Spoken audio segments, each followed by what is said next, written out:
அப்போ என்னான்னு கேட்டிங்கன்னா, இதுக்கு தான் காதலுக்கு கண் இல்லைன்னு சொல்கிறது. அதாவது காதல்ன்றதை விட காமத்துக்கு கண் இல்லைன்னு சொல்கிறது. அப்போ என்னான்னு கேட்டிங்கன்னா, இந்த மாதிரி வரும்போது அந்த பெற்றோர்கள் எவ்வளோ வேதனைப்படுவாங்க, எவ்வளோ துன்பம் துயரப்படுவாங்கன்னா இதுதான் காரணம். இதுதாங்க பாரு, இந்த ஆயில் பண்ணனா இதுதாங்க.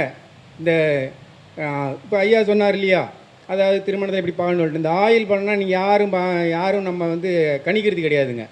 அது பார்த்தீங்கன்னா, பொண்ணுக்கு நம்பர் அதிகமாக இருந்ததுன்னா பொண்ணு வந்து ரொம்ப நாளைக்கு இருக்கும். பையனுக்கு நம்பர் குறைவாக இருந்ததுன்னா அவர் முன்னே இறந்துருவார். அவ்வளோதான், வேறு ஒன்றும் வித்தியாசம் இல்லை. இதுதாங்க இந்த ஏன் இதை சொல்கிறேன்னு கேட்டிங்கன்னா, இந்த குழிமுறின்னு ஒன்று இருக்குது பாருங்கள், அது பார்க்கணுங்க. அதுதான் மெயின் இந்த வாஸ்துல. அதுக்காக தான் வந்து நம்ம ஜோதிடரை நாடணும். ஆனால் அவங்க ஜோதிடர் நாடது கிடையாது. உடனே இன்ஜினியர்கிட்ட போ. நமது 21வது கருத்தரங்கத்திற்கு விழுப்புரம் மாவட்டத்திலிருந்து வருகை புரிந்துள்ள விழுப்புரம் மாவட்டத்தின் தாந்திரிக பரிகார சக்கரவர்த்தி, கவி சக்கரவர்த்தி என்று அழைக்கக்கூடிய கவியரசன் ஐயா அவர்கள் ஜோதிட சிந்தனைகள் என்ற தலைப்பில் சிறப்புரையாற்றுவார். ஐயா அவர்களை சிறப்புரையாற்றுமாறு அன்போடு கேட்டுக்கொள்கிறோம். பேசுங்க. ஸ்ரீ ஆஞ்சநேயமதி பாடலானம் காஞ்சனாத்ரி கம்னியா விக்கிரகம் பாரிதா திருமலாவசனம் பாவயாம் பாவனதனம் யாத்திரையாதிர அநாதகத்திரம் தாத்திரேத கிருதம் காஞ்சனியம் பார்ப்பவாரி பரிபுணலோச்சனம் மனோஜபம் மாரதம் துல்லிய வேதம் ஜிதோந்தரியம் புத்திமதம் வரிஷ்டம் வாதாத்மஜம் மானரத ஈதோ முக்கியம் ஸ்ரீராமது ஸ்ரீநவமி புத்திரிபுலம் எழுத நிர்பாத்தியம் ஆரோகத அஜட்ஜியாயம் ஆக்படுத்த அனுமத் மரணத் பவத்தே ஸ்ரீராமஜெயம் ஸ்ரீராமஜெயம். இங்கு அமர்ந்திருக்கின்ற ஜோதிட குருமார்கள், ஜோதிட ஆசிரியர்கள், ஜோதிட புலவர்கள், ஆராய்ச்சியாளர்கள் மற்றும் மாணவ மாணவியர், இங்கே அமர்ந்திருக்கின்ற தாய் குலங்களுக்கும் எனது குருநாதர் ஏழுமலை ஐயா அவர்களுக்கும் மற்றும் இந்த யோக வராகி சித்தர் பீடம் யோகநாத் குருஜி ஐயா அவர்களுக்கும் எனது முதற்கண் வணக்கத்தை தெரிவித்துக் கொள்கிறேன். எனது பெயர் கவிவேந்தர் கவியரசன், விழுப்புரம் மாவட்டம். என்னுடைய சொந்த ஊர் பார்த்தீங்கன்னா கப்பியாம்புலியூர். என்னுடைய தொலைபேசி வந்து 96 29 05 19 22. இப்பொழுது நான் எடுத்துக்கொண்ட தலைப்பு என்னவென்றால் ஜோதிட சிந்தனைகள் அப்படின்னு எடுத்திருக்கேன். அதாவது இந்த ஜோதிடத்தில் வந்து நம்ம சொல்கிறதெல்லாம் வந்து எல்லோரும் வந்து தெரிஞ்சுக்கணும், நம்ம வந்து நம்ம சொல்கிறத அடுத்து கற்றுக்கணும் அப்படின்னு நினச்சின்னு பேசுகிறதில்ல. இதை வந்து விழிப்புணர்வாக நம்ம பேசுகிறோம். ஏன்னா எல்லாருக்குமே தெரிஞ்சிருக்கும், எல்லா ஜோதிடர்களுக்கும் ஜோதிடம்னா என்ன அப்படின்றது எல்லாமே தெரிஞ்சிருக்கும். இதை நம்ம பேசுவது என்னென்னா, பிறர் வந்து தெரிஞ்சுக்கணும், நம்மளை நாடுகின்ற வாடிக்கையாளர்கள் புரிஞ்சுக்கணும், இவங்கெல்லாம் இப்படி பேசுவாங்க, இப்படி தெரிஞ்சுக்குவாங்க, அப்போ ஜாதகத்தில் இப்படி இருக்குன்றதுக்காக நம்ம அவங்களுக்கு விழிப்புணர்வுப்படுத்த நான் பேசுகிறோமே தவிர, இங்கே அமர்ந்திருக்கிறவங்க நம்ம என்னை பார்த்து கற்றுக்குங்க, இல்லை ஒன்றை போல் நான் கற்றுக்கிறேன் அப்படின்னு யாரும் நினச்சிக்க வேண்டாம். இது எனக்கு திறந்தவற்றை நான் இப்பொழுது கூறுகிறேன். அதாவது ஒரு காதல் எப்படின்னா, இப்போ வந்து சுக்கிரன் செவ்வாய் சேர்ந்து இருக்க, இல்லை சுக்கிரன் செவ்வாய் இருவரும் பார்த்து கொள்ள, இந்த மாதிரி ஒரு காதல் வந்துன்னு வச்சிங்களேன், பார்த்துருப்பீங்க. உள்ளத்தை அள்ளித்தா என்ற ஒரு படத்தில் ஒரு பாட்டு வரும் பார்த்தீங்களா, I love you love you love you சொன்னாலே உள்ளத்தை அள்ளி அள்ளி தந்தாலே அப்படின்னு இருக்குங்க இந்த காதல். சரிங்களா? அதே 8ஆம் வீட்டுக்கும் 6ஆம் வீட்டுக்கும் காதல் வந்து எப்படி தெரியுமா இருக்கும்? அதாவது அனுச நட்சத்திரம், கிருத்திகை நட்சத்திரம் வச்சுக்கோங்க. இவர்கள் காதல் வந்துன்னா எப்படி இருக்குன்னு கேட்டால், அவர்களை ஒரு தீய கிரகம், அதாவது செவ்வாயோ இல்லை ராகோ பார்த்துன்னு வச்சிங்களா, என்ன தெரியும் பாட்டு வரும்? உள்ளமே உனக்கு தான், உசுரே உனக்கு தான், உன்னையும் என்னையும் பிரிச்சா உலகம் இல்லையே, தண்ணிக்கும் எண்ணெய்க்கும் வில்லங்கம் இல்லையே, வாழ்ந்தால் உன்னோடு தான் வாழுவேன், இல்லையேல் மண்ணோடு தான் போய் சேருவேன் அப்படின்னு ஒரு பாட்டு இருக்குங்க. இது வந்து கோபுர தீபம் என்ற படத்தில் வரும். இது ஏன்னு கேட்டிங்கன்னா, அதே மாதிரி அந்த காதல் போச்சுங்க. எப்படி தெரியுங்களா? வேற்று மதத்தில் வந்த காதல் பெண்ணு வீட்டில் ஏற்றுக்கல, ஆண் வீட்டில் ஏற்றுக்கிட்டாங்க. ஏற்றுலன்னு உடனே இருவரும் போயிட்டு ஒரே சேலையில் 2 பேரும் சுருக்கு போட்டு கொண்டு மரணம் இழந்துட்டாங்க. அதை வந்து பெண் வீட்டுக்காரங்க போயிட்டு எங்களுடைய பணத்தை வாங்கலை. அதனால் மாப்பிள்ளை வீட்டுக்காரங்க எடுத்துகிட்டு போயிட்டு 2 பேருக்கும் ஒரே சடங்காக வச்சுட்டு ஒரு பகுதி மாலையை பையனுக்கு, ஒரு பகுதி மாலையை பொண்ணுக்கு. இந்த மாதிரி காதல் வந்ததுன்னா நிலை பெறாதுங்க. இதுக்கு தான் இதை சொன்னேன். என்ன இப்படி சொல்கிறாங்கன்னு நினச்சிடாதீங்க, இது நடந்த சம்பவம். சரி, அடுத்தது காதல் வருதுன்னு வச்சிங்களேன். அதாவது இந்த வக்கரமான காதல்னு எடுத்துறீங்களா, குரு கூட ராகு சேர்ந்திருந்தாலோ இல்லை ராகு குரு பார்த்துக்கிட்டு இருந்தாலோ இந்த காதலர்கள் வந்து இழுத்துட்டு போயிடுவாங்க. இது வந்து இழுத்தும் போகும் தன்மை இதுதாங்க. அதுதான் சொல்கிறேன், குரு பார்க்க கோடி நன்மைன்னு சொல்லுவாங்க. குருவை பொறுத்தவரை என்ன கேட்டால் ஒரு தப்பை வந்து சமன் செய்வார், இல்லைன்னா அதை வெளியே தெரியாமல் மறைக்கும் தன்மை உடையவர். இதுதான் குருவுடைய வேலை. சரிங்க, இப்போ வேறு மாதிரி காதல் வந்தால் என்ன பண்ணும்? இப்போ 6, 12 காதல் வந்தால் எப்படி இருக்குன்னு பார்த்தீங்கன்னா அதுவும் இதே தாங்க போகும். என்னென்னா அதில் வந்து மரணம் நிகழ்வாது, பிரிஞ்சு தான் போகும். 6, 12 கிரகங்கள் இருக்க அவர்களுக்கு அவருடைய ராசி லக்னத்துக்கு காதல் ஏற்பட்டதுன்னா கண்டிப்பாக வந்து பிரிநிலை தான் போகும். இதுதான் என்னான்னு கேட்டினாக்கா இதுதான் வந்து இப்போ அதுக்கு பாட்டாக சொல்லணும்னா பார்த்தீங்கன்னா, அட நீயாச்சு நானாச்சு ஒன்றை நானும் ஒரு கை பார்க்காம விட மாட்டேன் அப்படின்னு வரும் பார்த்தீங்களா.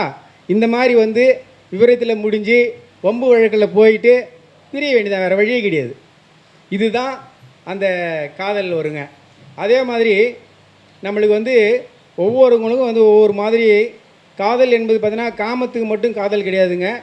நம்ம பழகுவது, பேசுவது, நம்ம மனைவிகளை நேசிப்பது, நம்ம பிள்ளைகளை நேசிப்பது மற்றும் நம்ம நட்போடு சந்திக்கிறவங்களை நேசிப்பது, இது எல்லாமே காதலில் தான் சேர்றது. அதுக்காக வந்து காதல் என்றால் காமம், வலிமை, வக்கரம் என்று நினைக்கக்கூடாதுங்க. அதே போன்று பார்த்தீங்கன்னாக்கா இனிமையான காதல் என்று சொல்கிறது என்னான்னு கேட்டிங்கனாக்கா, அதாவது நல்ல நிலையில் இருந்து, அதாவது லக்னத்துக்கும் 5ஆம் வீட்டுக்கும் ஏற்படுகின்ற காதல் அது சிறப்பாக இருக்கும். அது எந்த கிரகமாக இருந்தாலும் பரவாயில்லை. அதே மாதிரி நட்சத்திரங்கள் பகை இல்லாமல் இருந்தால் சரிங்க.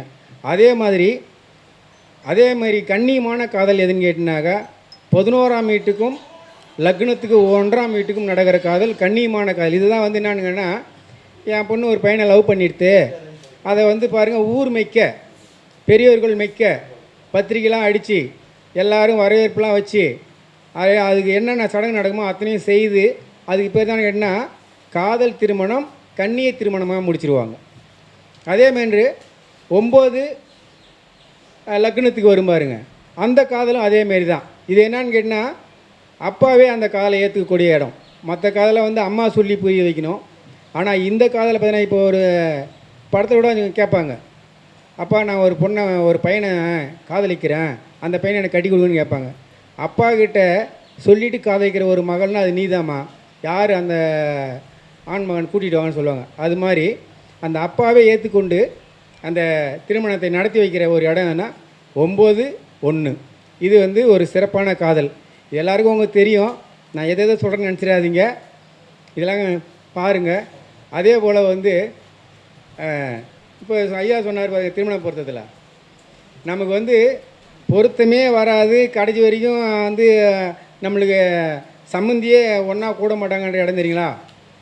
அதுதாங்க 12, 3, 8 சம்மந்தப்பட்டதுன்னா சம்மந்தி உறவு வராதுங்க. சம்மந்தியுடைய உறவு அத்துப்படி இருப்பாங்க, ஆனால் வரவே மாட்டாங்க. இதுக்கு என்ன விலங்குன்னு கேட்டிங்கன்னா, அதே கலப்பு திருமணம் தான். அந்த பொண்ணு சொல்லுது பாருங்கள், நான் ஒருத்தவனை வந்து எனக்கு பிடிச்சி நான் கட்டிக்கிறேன்னு சொல்கிறேன், எங்கள் வீட்டில் வந்து ஹவுஸ் ஜெயிலாக பண்ணிட்டாங்க, நான் அதுக்கப்புறம் என்ன பண்ணேன், நாங்கள் அவங்க செய்கிற சாப்பாடெலாம் சாப்பிட மாட்டேன், ஏன்னா மருந்து வச்சு சாவடிச்சிருவாங்கன்னு சொல்லிட்டு நான் சாப்பிட மாட்டேன். அதனால் நான் என்ன பண்ணேன்னா, நானே சமைச்சு நானே சாப்பிட்டு இருந்தேன். ஒரு நாள் வர வச்சு அது 10 அடி செவருக்கு மேலே இருக்கும், கீழே கல் அடிக்க, அது மேலே ஏறி நான் வெளியே வந்துட்டேன். அப்புறம் வந்து பைக்கில் வந்து என்னை கூட்டின்னு போயிட்டாங்க அப்படின்னு சொல்லுவாங்க இல்லையா? இந்த மாதிரி காதல் தான் இதுதாங்க. அப்போ என்னான்னு கேட்டிங்கன்னா, இதுக்கு தான் காதலுக்கு கண் இல்லைன்னு சொல்கிறது. அதாவது காதல்ன்றதை விட காமத்துக்கு கண் இல்லைன்னு சொல்கிறது. அப்போ என்னான்னு கேட்டிங்கன்னா, இந்த மாதிரி வரும்போது அந்த பெற்றோர்கள் எவ்வளோ வேதனைப்படுவாங்க, எவ்வளோ துன்பம் துயரப்படுவாங்கன்னா இதுதான் காரணம். இதுதாங்க கிரகங்கள் பார்த்தீங்கன்னாக்கா நமக்கு வந்து சொல்லுவோம், அதில் வந்து கிரகத்துக்கு வந்து இது சத்திரிய கிரகம், இது வைசிய கிரகம், இது சூஸ்திர கிரகம் அப்படின்னு சொல்லுவோம். நம்ம ஐயா வந்து 21 பொருத்தம் சொல்லி கொடுத்துருப்பார் பாருங்க. அதில் இருக்கும் இந்த ஜாதியை பற்றி இருக்கும், அப்புறம் வந்து வேதையை பற்றி இருக்கும். அதெல்லாம் பார்க்கும்போது பார்த்தீங்கன்னாக்கா இது பொருந்தும் பொருந்தாதுங்கிறது அதுதான். அடுத்தது ஆயில் பலன்னு ஒன்று சொல்லியிருப்பார். இந்த ஆயில் பலனை இதுதாங்க. இந்த இப்போ ஐயா சொன்னார் இல்லையா, அதாவது திருமணத்தை எப்படி பார்க்கணும்னு சொல்லிட்டு, இந்த ஆயில் பலனா நீங்கள் யாரும் நம்ம வந்து கணிக்கிறது கிடையாதுங்க. அது பார்த்தீங்கன்னா பொண்ணுக்கு நம்பர் அதிகமாக இருந்ததுன்னா பொண்ணு வந்து ரொம்ப நாளைக்கு இருக்கும். பையனுக்கு நம்பர் குறைவாக இருந்ததுன்னா அவர் முன்னே இறந்துருவார். அவ்வளோதான், வேறு ஒன்றும் வித்தியாசம் இல்லை. இதுதாங்க இந்த பொருத்தத்தில் வந்து பார்க்குறது ஆயில் பொருத்தம்னு சொல்லுவாங்க. இது ஏன்னு கேட்டிங்கன்னா இந்த காதலெல்லாம் பிரிஞ்சு போகிறது, இந்த செத்து போகிறலாம் காரணம் என்னன்னா இந்த மாதிரி எண்ணிக்கை வராததுனால தான். அப்புறம் ஐயா ஒன்று சொன்னார், அதே மாதிரி நம்ம சுபிட்சியமாக நல்லா வாழணும்னா வாஸ்து வந்து நல்லான்னு சொல்லுவாங்க இல்லையா. எத்தனை அவங்க எவ்வளோ தான் டாக்டராக படித்தாலும் சரி, இன்ஜினியரிங்காக படித்தாலும் சரி, அவங்க எவ்வளோ தான் விஞ்ஞான கல்வி கற்றுனாலும் சரி தான், ஜோதிடருடைய கணக்கை யாராலையும் போட முடியாதுங்க. அதே போன்ற ஏன் இதை சொல்கிறேன்னு கேட்டிங்கன்னா, இந்த குழிமுறின்னு ஒன்று இருக்குது பாருங்கள், அது பார்க்கணுங்க. அதுதான் மெயின் இந்த வாஸ்துவில். அதுக்கே தான் வந்து நம்ம ஜோதிடரை நாடணும். ஆனால் அவங்க ஜோதிடர் நாடது கிடையாது. உடனே இன்ஜினியர்கிட்ட போவாங்க, இன்ஜினியர்கிட்ட கொடுத்துருவாங்க, இன்ஜினியர் சொல்லிட்டு தான் செய்வாங்க. இதுதான் வந்து நம்மளுக்கு வந்து வாழ்நாளில் முக்கியமாக நம்ம ஆரோக்கியமாக நல்லா பொருளாதாரம் இருக்கோ இல்லையோ, கணவன் மனைவி இல்லை குழந்தை குட்டியோட சுபமாக இருக்கணும்னு கேட்டால் அந்த மனையில் வந்து குழிமுறி வரக்கூடாது. அதுதாங்க. இப்போ சமயத்தில் ஐயா கிட்ட தான் கேட்டு ஒரு வாஸ்து ஒன்று போட்டு கொடுத்தேன். அப்போ அவங்க பார்த்தீங்கன்னாக்கா அந்த மனையில் என்ன கொடுத்தாங்கன்னா, அவங்க கொடுத்தது பார்த்திங்கன்னா புறாமனை, அவங்களுடைய அளவு புறாமனை கொடுத்துருக்காங்க. அந்த புறாமனையை வந்து சிம்ம மனையாக மாற்றி, அது பசு மனையாக மாற்றி இப்போ அதுக்கு வந்து நாங்கள் வந்து பதில் கொடுத்துட்டோம். அது மாதிரி இந்த காதல் நிலைக்கணுன்னாலும் சரி தான், வீடு வந்து சுகமாக இருக்கணும், வீடு சுபிட்சியமாக இருக்கணும்.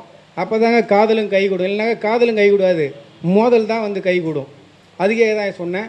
அதே போன்று பார்த்தீங்கன்னாக்கா ஒவ்வொரு நிலையிலும் நம்ம பார்க்கும்போது கூட பார்த்தீங்கன்னாக்கா நம்ம வீட்டில் ஒரு ஒரு காதலோ ஒரு திருமணமோ ஒரு வைபவமோ பண்ணுறோம்னா நமக்கு வந்து சுப நாட்கள் முக்கியமாக தேவைங்க. நான் சொல்லியிருக்கேன், கல்யாணம் பண்ணுறதாலும் சரி எதுவாக இருந்தாலும் கல்யாணம் பண்ணுறதுக்கு 3 நாள் சொல்லியிருக்கேன். ஒன்று திங்கக்கிழமை, புதன்கிழமை, வெள்ளிக்கிழமை.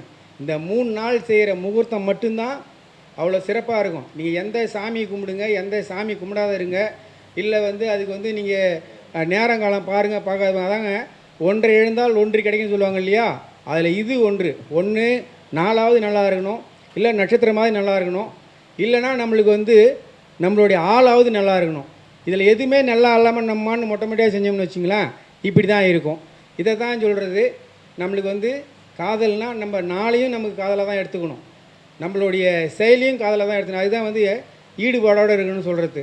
அதே போன்று இந்த ஜோதிடம் கற்றுக்கும் போது பாருங்கள், சில பேர் வந்து புரிஞ்சிக்காதவங்களும் இருக்கிறாங்க, புரிஞ்சிக்கிறவங்களும் இருக்காங்க. இந்த ஜோதிடம் கற்றுக்கிடும்போது நான் எனக்கு பட்ட கஷ்டம் சொல்கிறேன். பாடத்தை கற்றுக்கிட்டு அதுக்கப்புறம் சில நெறிமுறைகளை சொல்லும்போது அவங்களுக்கு வந்து கசப்பாக நினச்சி விலகிறாங்க. அதை பார்க்கும்போது மனசுக்கு ரொம்ப சங்கடமாக இருக்குது. இது வந்து ஜோதிடத்தில் ஏற்படக்கூடிய ஒரு விளைவாக இருக்குது. இது வந்து என்னென்னா புரியும் தன்மை இல்லை. நம்ம ஐயா சொன்னார் பார்த்தீங்களா, ரவி ஜெயக்குமார் ஐயா சொன்னார் இல்லையா, புரியாதவர்களை வந்து நம்ம திருத்த முடியாதுன்னு சொல்கிற மாதிரி தான் அப்படியே விட்டுட்டோம். அதுதான் ஐயாவும் அதெல்லாம் நீங்கள் கவலைப்படாதீங்க, நீங்கள் மாதிரி நடத்துங்க அப்படின்னு சொல்லுவார். அதனால் அதே போன்று ஒவ்வொரு காதலும் எப்படி எப்படிலாம் வரும்னு பார்த்தீங்கன்னா, 6க்கு 8ஆம் இடம் வர காதலும் நிலைக்காது, 12க்கு 8ஆம் இடம், 12க்கு 6, 3க்கு 8, இதெல்லாம் வந்து காதல் வந்து நிலை பெறாது. அதனால் இந்த மாதிரி காதல் வர இடத்துல அதுக்கப்புறம் நட்சத்திரம்லாம் எடுக்கலாம். நட்சத்திரத்தில் பார்த்தோம்னு வச்சிங்களேன், சுப நட்சத்திரங்களில் வர காதல் சுபமாகவே இருக்கும், அசுப நட்சத்திரம் கலந்து போச்சுன்னா அசுப நட்சத்திரமாக தான் இருக்கும். என்ன பிரிஞ்சு வாழும்.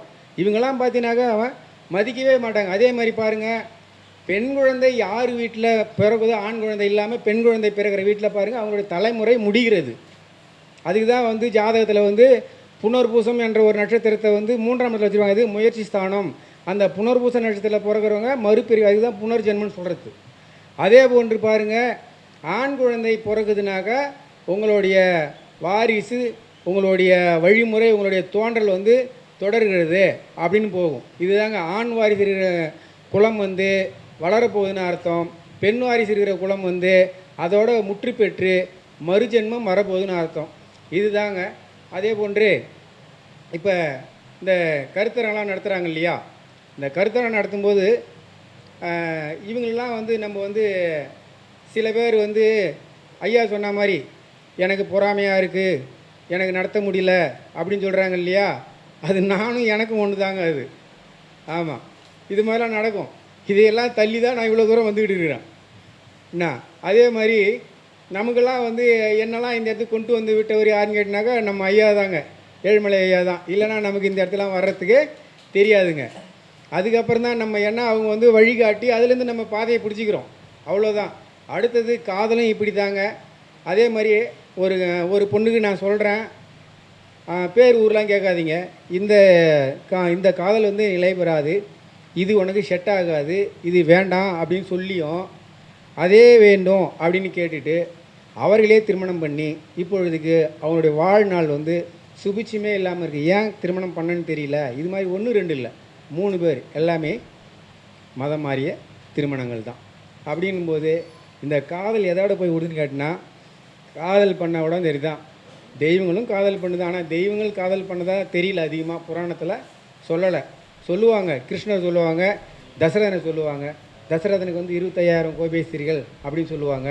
கிருஷ்ணருக்கு பார்த்தீங்கன்னாக்கா 1,00,000 கோபேஸ்திரின்னு சொல்லுவாங்க. இது புராணத்தில் எப்படி எப்படி சொல்கிறாங்க அது வேறு. ஆனால் வந்து என்னை பொறுத்தவரையில் காதல் திருமணம் என்பது 99% நிலை பெறாதது தான், 1% தான் சொல்ல முடியும். அதுக்கப்புறம் நீங்கள் எனக்கு முன்னாடிலாம் இருக்கிறீங்களா, யார் வேணும் எப்படி வேணும் எடுத்துக்கோங்க. அது சரி. இப்பொழுது நான் என்ன சொல்ல போகிறேன்னா, இந்த அதாவது இந்த குழந்தை பெறுவது வந்து ஒரு முக்கியமான நிகழ்வு. இந்த குழந்தை பேர் இல்லாதவங்கலாம் பார்த்திங்கன்னா, விழுப்புரம் மாவட்டத்தில் ஆனாங்கூர் என்ற இடத்துல ஆதிமகா காளியம்மன் ஒரு கோயில் இருக்குது. அந்த கோயிலுக்கு போயிட்டு பெட்டை கோழி வாங்கிங்க, அதாவது முட்டையிடாத கன்னிப்பட்டைன்னு சொல்லுவாங்க இல்லையா, அந்த கோழியை வாங்கிட்டு போங்க. கணவன் மனைவி 2 பேரும் வாங்கிட்டு போயிட்டு அந்த கோயிலில் அர்ச்சகர் இருப்பார், அவர்கிட்ட சொல்லி நீங்கள் அவர் என்ன சொல்கிறார் அதை செஞ்சு விடுங்க. உங்களுக்கு அந்த கோழி முட்டையிட சமயத்தில் அந்த பெண்மணிக்கு கருத்தரிச்சிடும். இது வந்து பொய்மை இல்லை, இது மெய்மை. அதனால் நீங்கள் போயிட்டு இதை விருப்பம் உள்ளவங்க, தேவைப்படுறவங்க கஷ்டப்படாமல் போயிட்டு வாங்க, நல்லது. அடுத்தது விழுப்புரம் மாவட்டம் ஆனாங்கூர் ஆதிமகா காளியம்மன் திருக்கோயில்.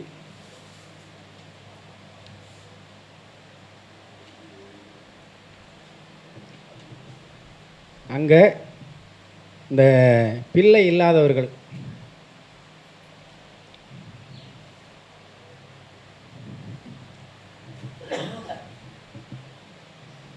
அதாவது பெட்டை கோழி, அதாவது கன்னிப்பெட்டைன்னு சொல்கிற முட்டையிடாத கோழி, கருப்பு கோழி. இந்த வெள்ளைலாம் கிடையாது, சிகப்பெல்லாம் கிடையாது, கருங்கோழி, கருப்பு கோழி. இப்போ கருங்கோழி நிறையா வளர்க்குறாங்க. அந்த கோழியை வாங்கிக்கிட்டு அந்த அர்ச்சகர்கிட்ட போயிட்டு சொன்னீங்கன்னா அவர் பூஜை செய்து தருவார். அதை விட்டுட்டு வந்தீங்கன்னா அந்த கோழி என்னைக்கு முட்டை தரிக்கிறதோ அப்பொழுது அந்த பெண்மணி கருவுற்றுவாள். அதனால் இது முக்கியமானது, எடுத்துக்கோங்க. அதுக்கப்புறம் வந்து இந்த தோஷத்துக்கு கூட தெரியுதாங்க, அங்கேயே பரிகாரம்லாம் இருக்குது. நமக்கு வந்து காலகட்சி சொல்லுவாங்க, திருப்பாம்பரம் சொல்லுவாங்க, அதுக்கப்புறம் திருநாகேஷன் சொல்லுவாங்க. இதுக்கு எல்லாத்தையுமே அங்கேயே செய்கிறாங்க. இப்போ ஏன்னா நம்ம பேர் ஊர்லாம் சொன்னால் எங்களை பற்றிலாம் விளம்பரம் சொல்லணும்னு சொல்லுவாங்க. இப்போ நாங்கள் பண்ண ஒரு பரிகாரத்துக்கு நாளை ஒரு திருமணம் நடக்கப் போகிறது. அதெல்லாம் வந்து ஏன்னா சொல்லக்கூடாது, சொன்னால் அது வந்து தவறாக தெரியும். அதனால் நீங்கள் அந்த இடத்துக்கு போயிட்டு வாங்க, சரியாக இருக்கும். அதே மாதிரி இந்த காதல்லாம் கைகூடாதுன்னு சொல்கிறாங்க இல்லையா, இந்த காதலுக்கும் அங்கே தான் பரிகாரமும் இருக்குது. அதேமாரி இந்த காதலுக்கு என்னன்னு கேட்டால், உங்களுக்கு நினச்ச கணவன் வரணும், நினச்ச பெண் நமக்கு மனைவியாக வரணும் அப்படின்னு நினைக்கிறவங்க, இல்லை உங்களுடைய காரியம் நடக்கணும், இல்லை பணம் வரணுன்றவங்க பார்த்தீங்கன்னா, இந்த மரங்கள் இருக்குது இல்லையா, அதாவது வில்வ மரம், வேப்ப மரம், வன்னி மரம், அரச மரம். உங்களுக்கு இந்த 4 மரத்தையும் இங்கே பாருங்கள், இந்த அரச மரமும் வன்னி மரமும் ஆண் ஆண் இனத்தை சேர்ந்தது, வேப்ப மரம் வந்து பெண் இனத்தை சேர்ந்தது. அப்போ உங்களுக்கு பணம் வரணும்னா ஆணாக இருந்தால் பெண் மரத்தையும் வழிபடணும். அதாவது வழிபடணும் இல்லை, அந்த மரத்தை கட்டி பிடிச்சி முத்தம் கொடுக்கணும். முத்தம் கொடுத்தீங்கன்னா பணம் வரும். அதுக்கே என்னை திரும்ப கேட்காதீங்க, நான் செய்வேன், நான்லாம் செய்கிறேன். சரிங்களா? ஏன்னா நீ செஞ்சு பார்த்தான்னு கேட்பாங்க இல்லையா, அப்போ நம்ம ஆன்சர் தரணும்ல.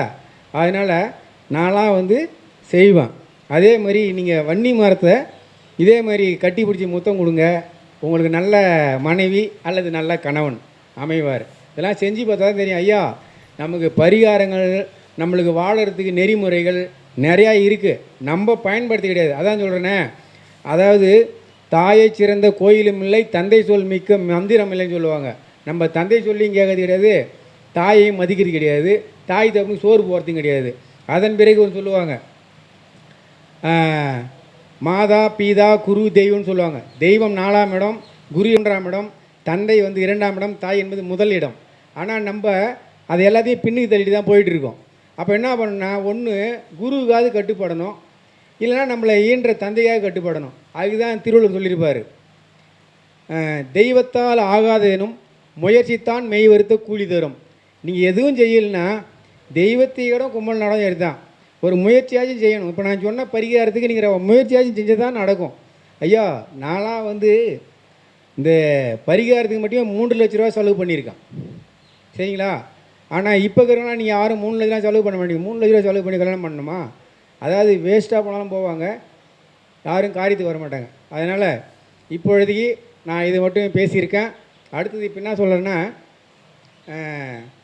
இப்போ 27ஆம் தேதி எங்களுடைய மையத்தில், அதாவது கள்ளக்குறிச்சி மையத்தில் 27ஆம் தேதி 5வது மாதம் 2025, 7வது மாதமா? 27ஆம் தேதி 7வது மாதம் 2025 வருடத்தில் 25வது கருத்தரங்கம், அதாவது விழாவாக செய்கிறாங்க.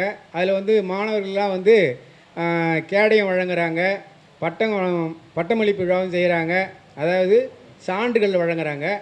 அதில் அனைவரும் வந்து கலந்து கொண்டு சிறப்பிக்குமாறு உங்களை அன்போடு அழைக்கிறது ஸ்ரீ வராகமிகிரர் ஜோதிட பயிற்சி மையம். அதே போன்று இந்த யோகநாத் குருஜி ஐயாவுடைய மையத்தில் இருக்கின்றவங்களும் வந்து ஆதரவு கொடுங்க. உங்களை எல்லாரையும் வருக வருக என்று வரவேற்கின்றோம். அதனால் நேரில் கூப்பிடவில்லை என்றாலும் இந்த இடம் போன்று வேறு எங்கும் கிடைக்காது. அதனால் உங்களை நேரில் அழைத்ததாக கருதி அந்த விழாவை நீங்கள் எல்லாம் சிறப்பித்து தருமாறு உங்களை கேட்டுக்கொள்கின்றோம் எங்களுடைய குருநாதர் சார்பாக.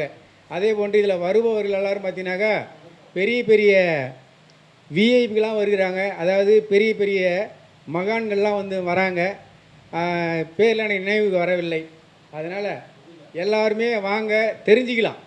நீங்கள் அவங்களுடைய பழக்கம் வச்சுருங்களா இல்லையோ, இவங்களாம் இப்படி தான் இருக்காங்க, நம்ம இவங்கள பார்த்தோம். அதாவது ஒரு குருநாதர்கள் வந்து நம்மளுக்கு அருளாசி தராங்கன்றதை விட ஒரு குருநாதர் நம்ம பார்ப்போமே, வாங்க வந்து பாருங்க என்று கூறி எனக்கு இதுவரை பேச வாய்ப்பளித்ததற்கும் நான் பேசியதை செய்யமுடியாமல் கேட்டு இருந்ததற்கும் எனது பணிவான வணக்கத்தை தெரிவித்துக் கொள்கின்றேன்.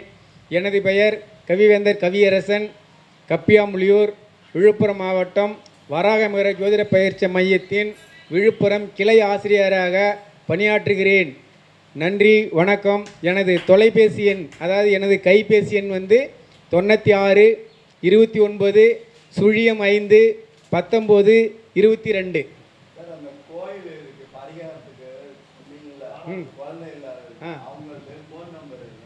அதிலே நீங்கள் அப்படியே நீங்கள் அந்த யூடியூப்பில் போடுங்க, அதே பேர் ஆதிமகா காளியம்மன் போடுங்க, யூடியூப்பில் வரும். அவருடைய பேர் வந்து முருகன், அவருடைய பேர், அவருடைய ஃபோன் நம்பர் எல்லாமே வரும். நேற்று எனக்கு வந்து நாமக்கல்லேருந்து ஃபோன் பண்ணி கேட்டாங்க அந்த கோயிலை பற்றி. நான் சொல்லியிருக்கேன், சரி நாங்கள் வரப்போ பார்க்குறேன்னு சொல்லிட்டாங்க.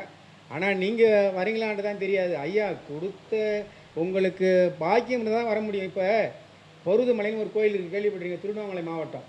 அதுக்கு நான் வந்து 66 முறை போயிருக்கேன், 67 முறை போயிருக்கேன். ஆனால் நீங்கள் எத்தனை முறை வருவீங்க? போக முடியாது. அதே மாதிரி 18 அமாவாசை தொடர்ந்து நான் வந்து மேல்மலையனூருக்கு போயிருக்கேன், 18 அமாவாசை. அதுக்கப்புறம் 300 முறை போயிருப்பேன். சரிங்களா? அதே போன்று படே சாபி சித்திரை கோயில் இருக்கா இல்லையா, அது வந்து கண்டமங்கலம், விழுப்புரம் மாவட்டம் தான் அதுவும். அந்த அந்த இடத்துல பார்த்தீங்கன்னா 41 செவ்வாய்க்கிழமை தொடர்ந்து போயிருக்கேன். ஒரு செவ்வாய்க்கிழமை ரிலீஸ் கிடையாது, 41 செவ்வாய்க்கிழமை போயிருக்கேன். அது மாதிரி உங்களால் போக முடியும்னு பாருங்கள். அதுக்கப்புறம் வந்து பௌர்ணமிக்கு திருவண்ணாமலை கிரிவலத்துக்கு 5 வருடம் தொடர்ந்து ஒரு மாதம் கூட பின்னடைவு இல்லை. அந்த கொரோனா வந்தப்போ தான் நின்றுட்டேன், அதோடு தான் போகலை. அதுக்கப்புறம் இடையில வண்டியில் மட்டும் போய்ட்டு சுற்றிட்டு வந்துடுவேன். சரிங்களா? ஏன்னா நீங்கள் செய்து பார்த்தா தான் தெரியும், ஐயா நம்மளுக்கு இந்த சாப்பாடு சாப்பிட்டா தான் நமக்கு பசியானது தெரியும். அதே மாதிரி தான் நீங்கள் இந்த செயலை செஞ்சால் நம்மளுக்கு நடக்கும்னு போனால் தான் வரும், இல்லைன்னா வராது. அதன் பிறகு இந்த பரிகாரம்லாம் பார்த்தீங்கன்னாக்கா, நானும் ஒரு குருஜியை போயிட்டு சந்தித்து அவர்கிட்ட கேட்டு எனக்கு 3 லட்ச ரூபா செலவு. ஆனால் செஞ்சேன். அது செஞ்சது எப்படின்னா, உடனே நடக்கலைன்னு நினைக்காதீங்க, 15 வருஷம் கழிச்சு நடக்குது. ஆனால் நடக்காமனாலும் நடக்குது. அதுதான் சொல்கிறேங்க, சிறு துளி பெருவெள்ளம்னு சொன்னது என்னன்னு கேட்டினாக்கா, நம்ம செஞ்சுக்கிட்டே வந்தால் ஒரு இடம்னாலும் ஒரு இடம் கிளிக் ஆகும். அதேமாரி நம்ம பல குருஜியை போய் சந்திச்சோம்னா ஒரு குருஜியாச்சும் உனக்கு கருணை காட்டுவாங்க. நீங்கள் ஒரே குருஜியை பார்த்தீங்கன்னு வச்சிங்களேன், அவர் செய்வார் நினைக்கிறத விட பல குருஜி, இப்போ இங்கே வந்துக்கிற எல்லாமே குருஜி தான். யாரும் வந்து மாணவர்னு சொல்லக்கூடாது, யாரும் வந்து கம்மியானவங்கன்னு சொல்ல முடியாது, எல்லாமே குருஜி தான். இதில் யாராவது ஒரு நல்ல பார்வை நம்ம மேலே பட்டுனா நமக்கு பிரச்சனை தீர்ந்துடும். அதுக்கே தான் சொல்கிறேன், இது மாதிரி நீங்கள் போயிட்டு வாங்க, உங்களுக்கு சிறப்பாக இருக்கும். சரிங்களா? ஆமாம். அதேமாதிரி 18 சித்தர்களில் இன்னும் திருவனந்தபுரத்தில் இது இன்னும் ஒரே ஒரு சித்தர் தான் நான் பார்க்கல, மீதி 18 சித்தர்களையும் நம்ம பார்த்தாச்சு. அது மாதிரி சித்தர்கள் வழிபாடு பண்ணுங்க. உங்களுக்கு ஆயுசு வரணும், நான் போன கருத்தை சொல்லிக்கிறேன். உங்களுக்கு ஆயுசு வரணும், ஆரோக்கியமாக இருக்கணும்னா சித்தரை வழிபடுங்க. எந்த சித்தராக ஒரு சித்தரை பிடிச்சிக்கோங்க. அதான் சொல்கிறேனே, விழுப்புரம் மாவட்டத்தில் 1 கோடீஸ்வரன் கோயிலில் 1 கோடி சித்தர்கள் தவம் பண்ணாங்களா, 1 கோடி சித்தர்கள் அது. அதே மாதிரி எலமல்லூர் வந்து இந்த பெரம்பலூர் மாவட்டம், எலமல்லூரில் பார்த்தீங்கன்னா 200 சித்தர்கள் தவம் பண்ண இடம். அங்கே தான் காகபூஜை ஆசிரமம் இருக்குது. சரிங்களா? அதுக்கப்புறம் வந்து பார்த்தீங்கன்னா வடபொய்கை நல்லூரில் வந்து இருக்கிறது வந்து கோரக்கர் சித்தர், அங்கே ஜீவ சமாதி இருக்குது. அதுக்கப்புறம் பாண்டிச்சேரியில் கோர்க்காடு என்ற இடத்துல ஜீவ சமாதி இருக்குது. அதெல்லாம் போய் பாருங்கள். அதுக்கப்புறம் பார்த்தீங்கன்னாக்கா ஒவ்வொரு இடமும் பார்த்தீங்கன்னா இந்த மாதிரி சித்தர் கோயிலில் போயிட்டு வாங்க, நல்லாயிருக்கும். அதே மாதிரி பாண்டிச்சேரியில் மட்டும் 200 சித்தர் இருக்காங்க. 200 சித்தரில் இப்போ 37 சித்தர் தான் இருக்காங்க. மீதி சித்தர்லாம் வந்து அவங்கவுங்க வீடாக கட்டி அதிலே அவங்க வழிபாடு பண்ணிட்டு வராங்க. நம்மளுக்கு போக அனுமதி இருக்காது. மீதி 37 சித்தர்கள் இருக்காங்க. அது மாதிரி சித்தர்களுடைய வழிபாடு, அதான் சொல்லுவாங்க சித்தன் போக்கு சிவன் போக்குன்னு சொல்லுவாங்க இல்லையா, அந்த சித்தர் வழிபாடு எடுத்துக்கோங்க, அவ்வளோ சிறப்பாக இருக்கும். இதெல்லாம் வந்து உங்கள் கேட்டதுக்காக நான் உங்களுக்கு விளக்க உரை கொடுத்தேன். எனக்கு இதுவரை நான் உங்களுக்கு விளக்க உரை கொடுத்ததற்கு மிக சிறந்த நன்றி கடந்த வணக்கத்தை தெரிவித்து கொண்டு விடைபெறுகிறேன். நன்றி. வணக்கம் மக்களே. வணக்கம் மக்களே. சிறப்பாக வாழ்த்துறை சிறப்புரையாற்றிய கவி சக்கரவர்த்தி ஐயா அவர்களுக்கு அவருடைய குருநாதர் ஏழுமலை அவர்கள் மரியாதை செய்வோம். நீங்களே பண்ணுங்க. நான் வேற, நீ வேற இல்லை, பண்ணுங்க.